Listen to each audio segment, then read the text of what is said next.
Happy Easter Monday, everyone. Um, just very thankful to have a great, beautiful Easter Sunday with my family, rejoicing. I even forced them all to dress up so we could take our typical Easter pictures and everything. But just very thankful we have a risen Savior. But I just wanted to, after just glancing through homeworks, tonight, I just noticed there was two problems that were commonly coming up, and they were both the more difficult problems on the homework, number 4 and number 12. That I wanted to do with you. So at number 4, the directions say use the given circumference to find the surface area of each spherical object. Round your answer to the nearest whole number. So with this, we know the circumference of a sphere. They're talking about the great circle. So we know circumference doesn't change. It's just 2 pi times the radius. So we're going to work backwards so we can solve for the radius. So we divide both sides by 2 pi. So we end up getting 4 over pi is equal to the radius. And then we plug it into our surface area formula. So surface area equals 4 pi r squared. So we get 4 pi, and our radius is 4 over pi squared. And we got to make sure that we square everything. So we get 4 pi.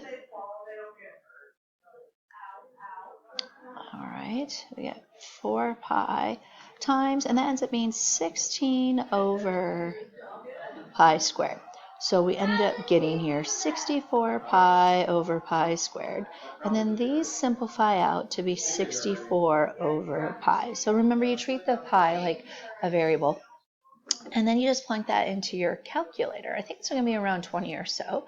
So we just sit there and we take, and I'm using the calculator on my phone. Go figure, right, guys? And what do we get here?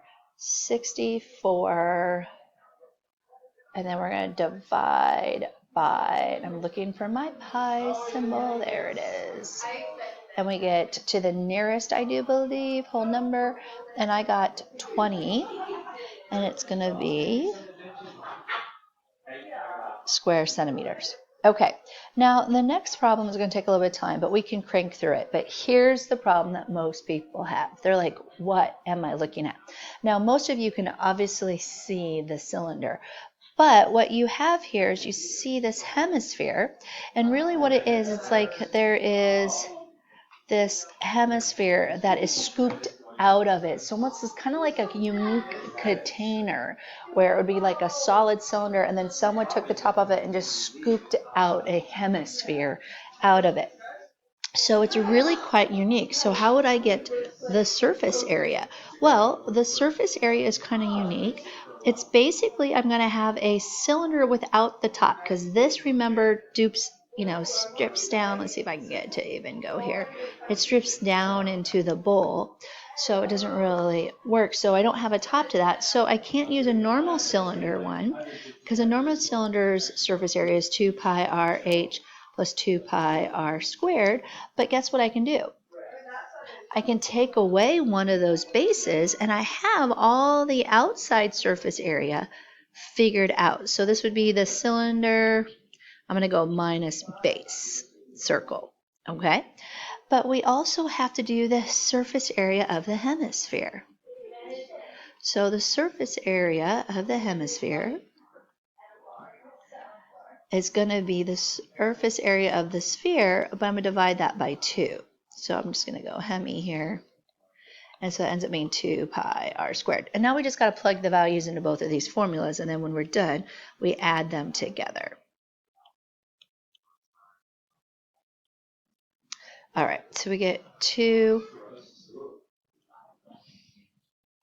pi r radius. If its diameter is 4, it's going to be 2. Our height is 2.5. So got 4 times 2.5 is 10. Oops, I forgot my pi r squared. You know what? This, for some reason, stuff is not working well on my surface lately. But that's okay. We're going to make it work. Okay.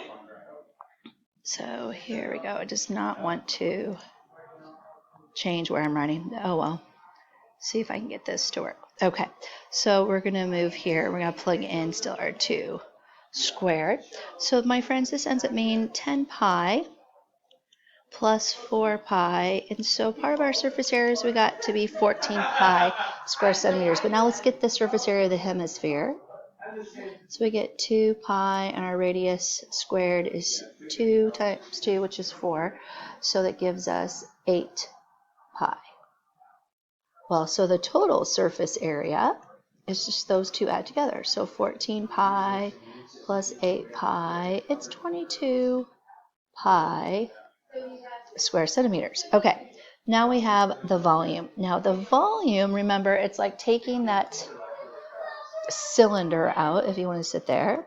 So we're going to do the volume of the cylinder minus, really, I don't know what's causing all the shoes, but we're still going to go with it here. So here we go.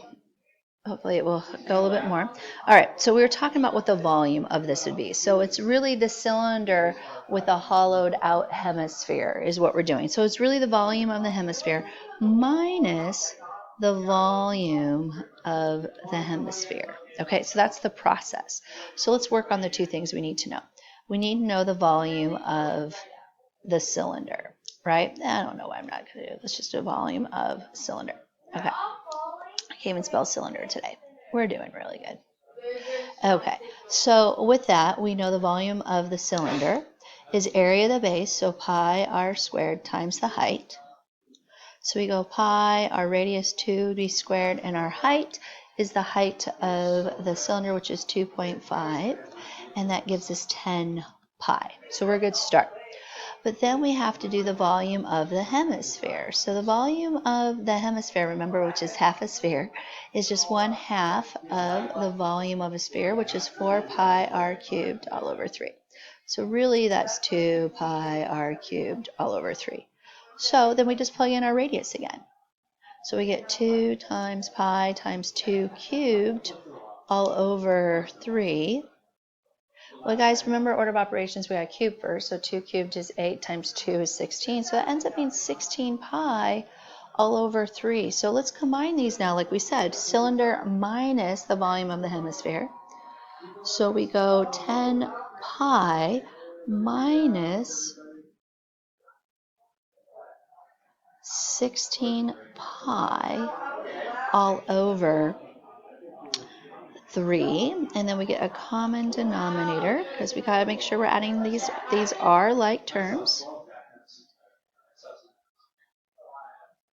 So what do you get here? We get 30 pi all over 3 minus 16 pi over 3. So we got a common denominator, and that ends up being 14 pi over 3, and that would be in cubic centimeters.